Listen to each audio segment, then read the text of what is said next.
Hello everybody, welcome back to another review on my channel. So for this week's video we're going to be testing out the not so new Rimmel Kind and Free collection. I'm really sorry I'm super late to the party with this one, but I still wanted to try it because it's been everywhere for me. Following me, stalking me. So that's what we're going to be doing today. In this video I'm going to be testing out a bunch of the face products from the collection and doing a wear test to see how I get on with it. My skin is naturally super oily, so that might be helpful for some of you guys as a reference if you are suffering from oily skin like me. I say oily, it's like combinations. Some places on my face are normal, then other places it's like an oil slick. So I have a bunch of the products from this collection to test for you today. I'm doing a full face and I love that for us. There's something in my eye. Hello? So if you don't know anything about this collection, Rimmel have brought out a bunch of products that are supposed to be just super clean, really environmentally friendly, vegan and cruelty-free, good for the people as well. Like, there's a lot going on right there. It sounds like they're doing the most, and we love that for Rimmel. Before we jump in, if you want to see more videos like this, make sure you subscribe to my channel and do not forget to turn on your notification bell to be told every time this little lady posts. Also follow me on my socials, Instagram, Twitter and TikTok to make sure you do not miss out anytime I post any type of content. Now moving on from the chit chat, let's test some makeup. So starting out my makeup the way I would normally do, we always go with the base first. So this is the Rimmel Kind of Free Moisturizing Skin Tint Foundation. I have this in the shade 410 Latte. I literally have nothing on my face. All I did this morning was wash my face and moisturize as I normally do. No primer because there isn't a primer within this collection. Just gonna get my hair out of my face. So the formula is very liquidy. It looks a lot darker on the back of my hand than it did in the tube, but we're just gonna go with it anyway. Actually, looking at the foundation in the mirror in front of me, it's a pretty good match. Maybe my skin is darker than I think it is. Blending it downwards so it doesn't disturb any of the little hairs on my face because I do have a lot of peach fuzz.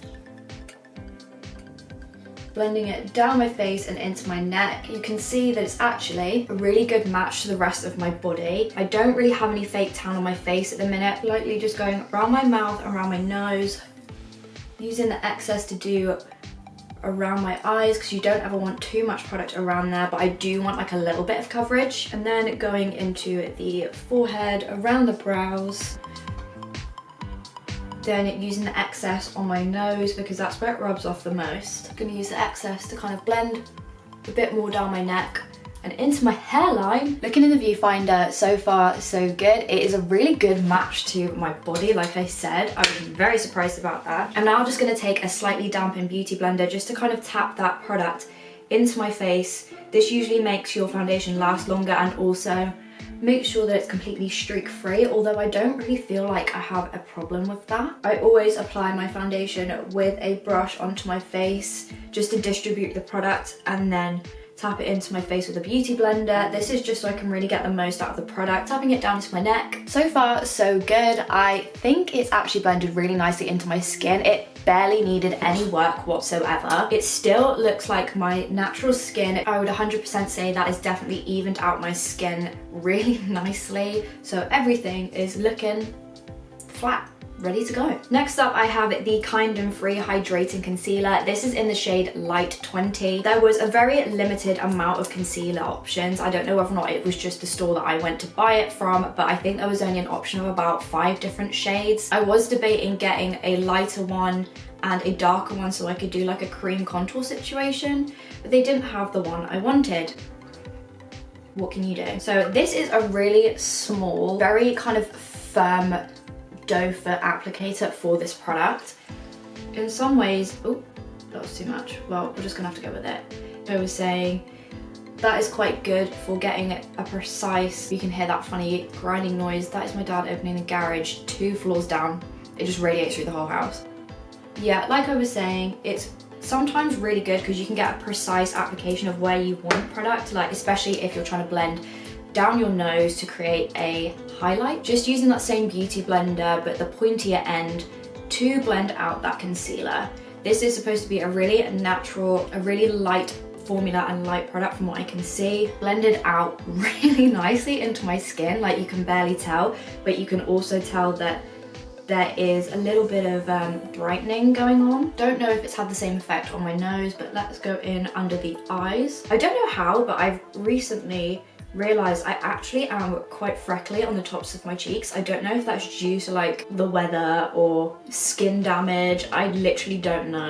If anyone knows anything about freckles, please hit me up. I've been getting a lot of new ones that I hadn't realized I'd had before. Just kind of creating a little bit of a highlight underneath my cheekbone to make them pop. Like I said, I couldn't get the darker shade of concealer to do like a contour. That's okay, we move. Concealer so far is showing to be really easy to blend.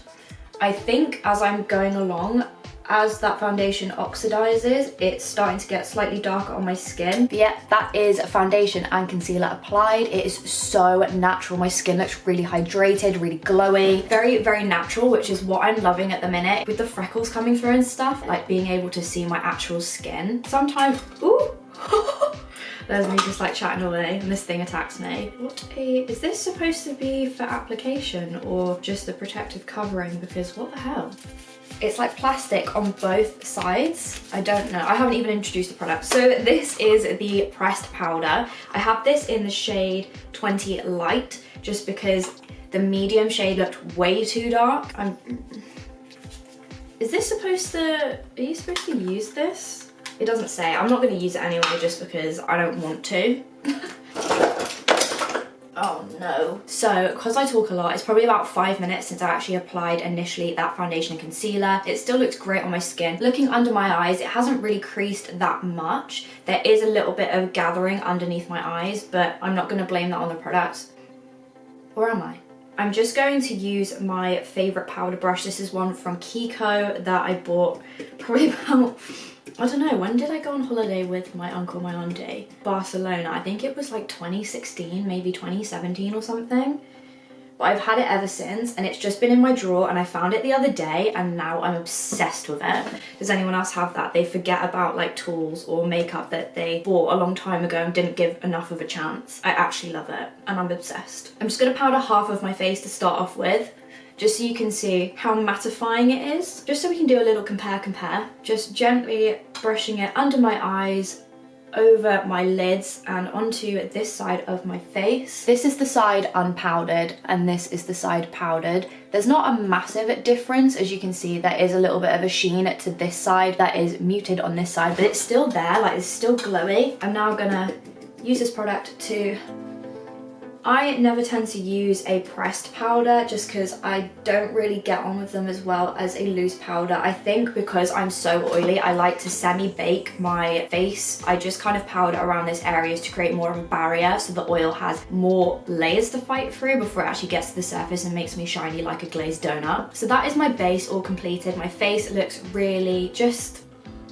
ready for the rest of my makeup, but you can still kind of see my under eye baggage like here. You can still see my freckles and like a little bit of the texture on my skin. Overall, my face looks really nice and even. Still looks like you've got a little bit of makeup on. Super natural, which is what I think they're trying to get from this collection. But yeah, now that the base is completed, I'm gonna go off camera and just apply a little bit of bronzer just to add some dimension to my face because right now I literally look like that moon emoji. And then I will come straight back. Okie dokie, so the rest of my face is now finished. All I need to do is apply mascara. This is the Kind and Free Conditioning and Volumizing Mascara. I have this in the shade black. There is also a brown version as well. This is my lashes.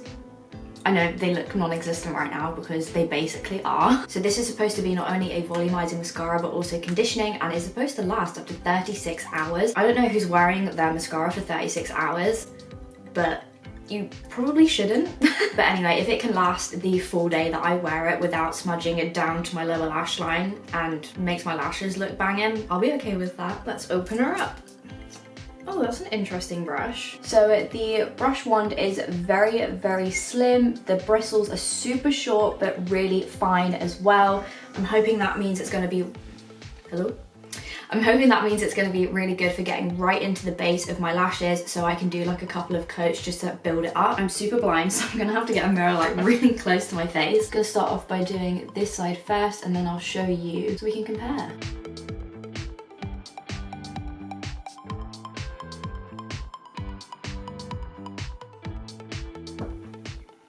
Oh my goodness. So just with one coat, there's an absolute massive difference. It was really easy to apply. There was zero clumpage. I think because the bristles are so short, but also so fine, it was really easy for it to kind of filter out any type of clumps that were going on. The formula is really, really pigmented, so it's super black on my lashes. It really helps them pop. I'm gonna do a second coat anyway, just to see if it can get any better than this. You may not want to wear a lot of mascara, and with this, I don't think you really would need to. The only thing that I'm worried about is that it will drop down and smudge on my lower lash line, because I hate that. 99% of ingredients from a natural origin, clump-free, smudge-proof, and water-resistant. Oh, it is water-resistant. Okay, wow. That's always a good thing for me. Second coat going on.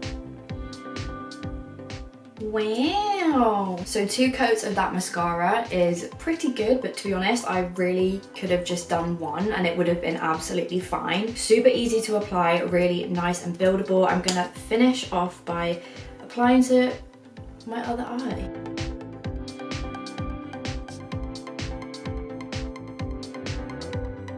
I don't know what's going on with my lashes on this eye. They're a little bit janky. Ta-da! So this is the full face all completed. So we've had foundation, concealer, powder, and mascara. I really like the way my face looks right now. Usually at this point before I apply mascara, I would have set my face with a setting spray. We didn't do that today. And it was really hard for me not to, because that's such like a staple thing in my routine, because my face is so oily. So far, so good. So it's currently now 12:19 on a Sunday. I'm gonna check back in with you around about 8 p.m. I'd say, when I've been wearing this foundation for at least 8 hours, because that's roughly how long I would wear it for. But yeah, insert here, future me telling you what I think about these products. It's officially 8 hours later, and this is what my skin is looking like right now. It seems to have stayed on my face really well. However, my skin is so oily, just on this area in particular. Actually, all the areas, very, very oily. I think I'd be willing to give these products a go again, but with the rest of my makeup routine as I would normally do, just to see how it wears, just because I really like the finish of how my skin looks. Even though it was a super light coverage, it still covered everything it needed to.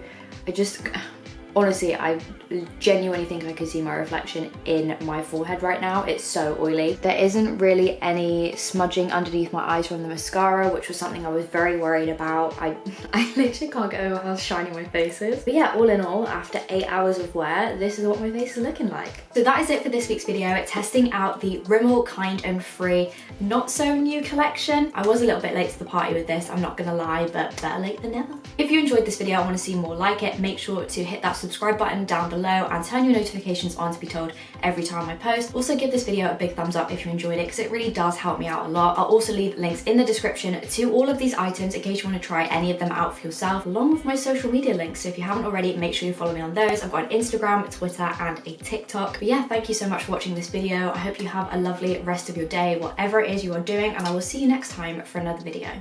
Bye guys.